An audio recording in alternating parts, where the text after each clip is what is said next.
उद्धव जी प्रकट हो गए और उद्धव जी ने सुंदर श्रीमद् भागवत की कथा का गान किया है। अमृत वर्षणी ये कथा का जब प्रसार होने लगा, प्रचार होने लगा, उद्गार होने लगा, तो सब कृष्ण पत्नियां प्रेम से भाव से श्रवण कर रही हैं। वज्रनाभ जी सामने बैठे हैं, परीक्षित सामने बैठे हुए। सुंदर कथा की चर्चा जब चली थी, इतने में हस्तिनापुर से एक दूत आया और दूत ने राजा परीक्षित को किनारे पर बुलाया। वो कथा में बैठे हुए थे, इतने में उनको बुलाया और परीक्षित से कहा कि महाराज जी बहुत आपातकाल है हस्तिनापुर, आपको हमारे साथ चलना पड़ेगा। परीक्षित ने कहा आग लग जाए, सब नष्ट हो जाए, मैं नहीं जा सकता कथा छोड़कर। वैसे भी जीवन में आग ही तो लगी है।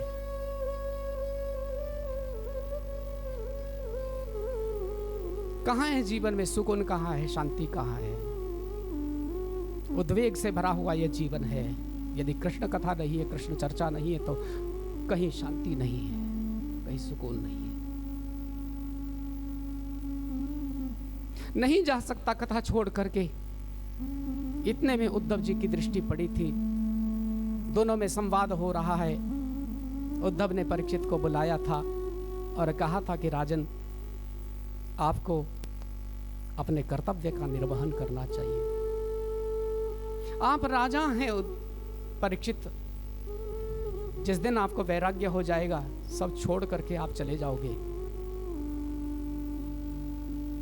लेकिन जब तक कर्तव्य से बंधे हुए हैं, किंग कर्तव्य विमूढ़ मत हो जाना।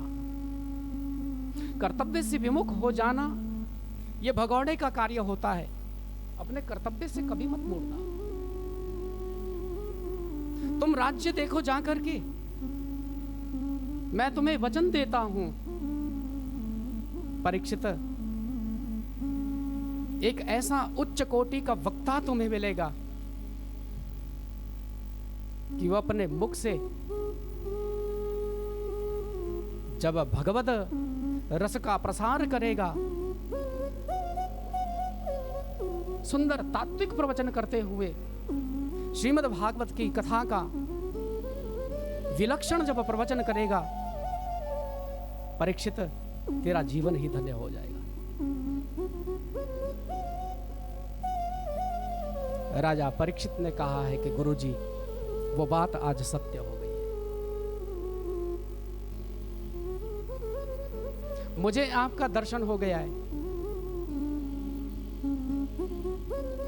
केवल मृत्यु भय से मैं नहीं यहां बैठा हुआ हूं। शाप का भय नहीं है, मृत्यु का भय नहीं है। केवल अमर होने के लिए कोई यहां पर नहीं आया है। अमर होने की मेरी इच्छा भी नहीं है। मैं तो सच कहूं गुरुजी, मेरी तो मुक्त होने की भी कोई इच्छा नहीं है। जय श्री कृष्ण बोलो। श्री ठाकुर जी का जो प्रेमी होता ना, उसकी मुक्त होने की भी कोई इच्छा नहीं होती है।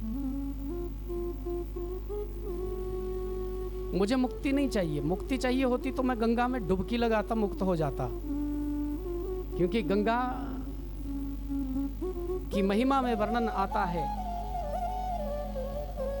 कि गंगा गंगेति योर्यात योजनानां सतैरपि मुच्यते सर्व पापेभ्यो विष्णु लोकम स गच्छति। गंगा गंगा शब्द का उच्चारण प्रेम से 100 योजन दूर से भी कोई कर लेता है तो सब प्रकार के पापों से मुक्त होकर के विष्णु पद का अधिकारी होता है, वैकुंठ का अधिकारी होता है। गंगा की महिमा में वर्णन आता है कि प्रातः काल ब्रह्म मुहूर्त में जब राजकुमारियां गंगा में स्नान करती हैं तो उनके वक्षस्थल पर लगा हुआ अंगराग धुलने लगता है, और वह जो कस्तूरी जब धुलने लगती है तो गंगा के जल की इतनी महिमा है कि नंदन वन में विचरण करने वाले वो हिरण भी मुक्त हो जाते हैं, जिनकी ये कस्तूरी है, वो हिरण भी मुक्त हो जाते हैं। तो राजा परीक्षित यदि मुक्त होना चाहता तो गंगा में डुबकी लगाता। अरे राजा परीक्षित यदि मुक्त हो जाना चाहता तो यहाँ पर गंगा के किनारे ऐसे ऐसे संत आए हुए हैं जिनकी परछाई पड़ जाए तो जीव मुक्त हो जाए।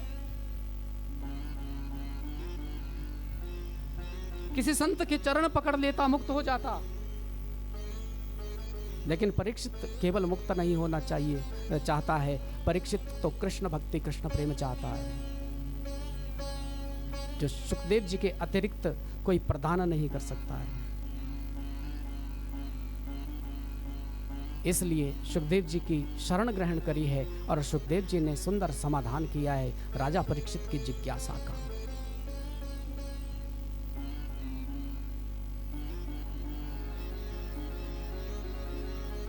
वरीयानेश ते प्रश्न कृतो लोकहितं नृपः आत्मवित् सम्मतः पुंसां स्वतव्यादिषु यः परः। वरीयानेश ते प्रश्न कृतो लोकहितं नृपः। राजन, तेरा जो प्रश्न है वो लोकहित का प्रश्न है। मनुष्य को क्या करना चाहिए, जिसकी मृत्यु निकट आ गई होती है उसको क्या करना चाहिए, ये लोकहित का प्रश्न है। तेरा व्यक्तिगत प्रश्न नहीं है, लोकहित का प्रश्न है। इसलिए मैं समाधान करूंगा। मनुष्य को जीवन में क्या करना चाहिए ये विचार करने की आवश्यकता है। इसीलिए तो सत्संग है। प्यार से कहो राधे राधे।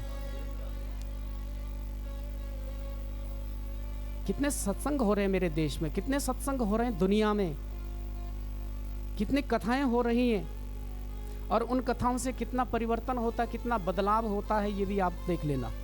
राधे राधे बोलो। सत्संग में जाकर के यदि अपने जीवन में कुछ बदलाव हुआ ही नहीं है तो फिर सत्संग में जाना ही क्यों। हमारे जीवन में कुछ तो परिवर्तन होना ही चाहिए ना। कभी तो चिंतन करिए, कभी तो विचार करिए, कभी खाली बैठ करके अपने कमरे में कक्ष में बैठ करके ये विचार करना कि हमारा आगमन क्यों हुआ है, हम क्यों आए हैं इस पृथ्वी पर, व्हाट इज द पर्पस, क्या उद्देश्य है, क्यों आए हैं हम, हमें किसने भेजा, क्यों भेजा। स्वयं को स्वयं ही उत्तर मिल जाएगा, भीतर से ही स्वयं उत्तर मिल जाएगा।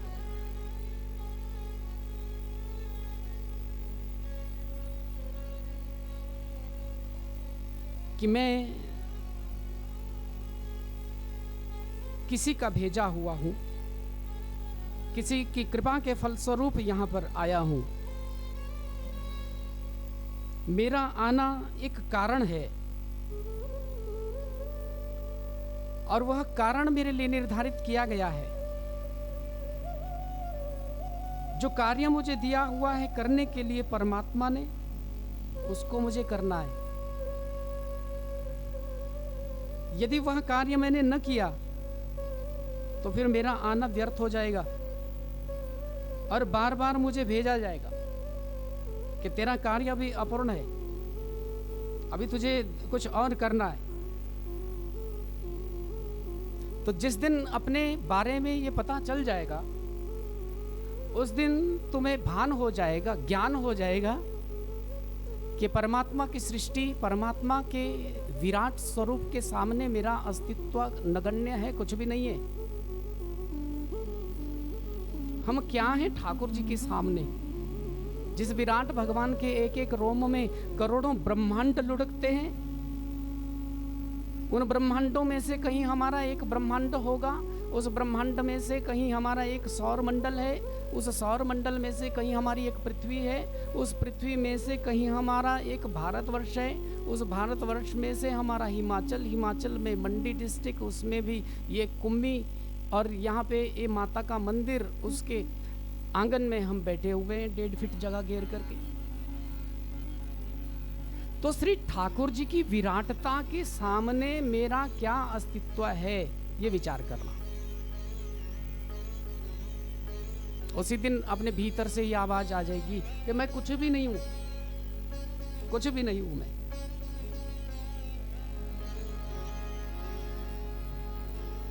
मैं नहीं, मेरा नहीं, ये तन किसी का है दिया, मैं